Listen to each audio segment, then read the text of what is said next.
Oh, hi. Welcome back to the Fundraising Challenge. So today in the Fundraising Challenge, what we're going to do is we're going to send a nice thank you letter to one of your donors. So someone who's donating to you regularly or someone who's donated to you in the past, and we're just going to say thank you.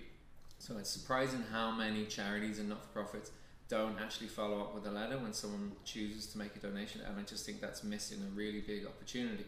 You need to keep people happy, show them that you're grateful, otherwise they're never going to donate to you again. So what we're going to do today is we're going to pull out one of our donors' names and addresses and just write to them to say thank you. Now, the secret to a good letter is remembering that you, the charity, you, the organization, and you, the fundraiser, are completely irrelevant. Nobody cares about you. And that's a really hard pill to swallow. But really, it's all about the donor, and it's all about the beneficiary, the person who has gotten help from your organization.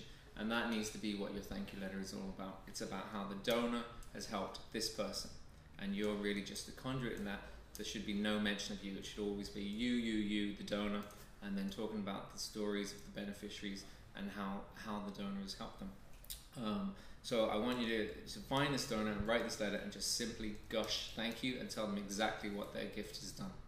The other thing to remember when you're writing a letter is to try and make it as human as possible. When we sit down in front of a computer or a typewriter or whatever, weird things happen. We turn into a robot and we start using all these words that we would never use when we're talking to someone. And so when we read it, we sound like a robot, and that's terrible because people give to people, and so you want to sound as human as possible. So I find a really good thing to do after you've written something is read it out loud, or read it out loud to someone, and if they think it doesn't sound like you, or if you have trouble getting through it and it doesn't sound like something you'd say, then you need to change it. You need to keep it as straightforward as possible, as human as possible, and just talk like yourself, and that's what people respond to. So that's today's challenge. I want you to find your donor, write to them, say thank you, and that's today's challenge. Best of luck. Let me know how you get on.